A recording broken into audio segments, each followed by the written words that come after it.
ఎబ్బేజు పరిస్థితి ఎలా ఉండే?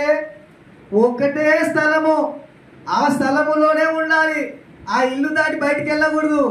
అంటే ఎలా ఉన్నాడు? తన పరిస్థితిలో ఇరుకులో ఉన్నాడు. అయ్యా నేను ఇరుకులో ఉన్నానంటున్నాడు. ఇప్పుడు ఈయన ఏమంటున్నాడు? ఇరుకులలో ఇబ్బందులలో నిన్నాశ్రయించాను, ఇరుకులలో ఇబ్బందులలో నిన్నాశ్రయించాను. దేవా యెహోవా,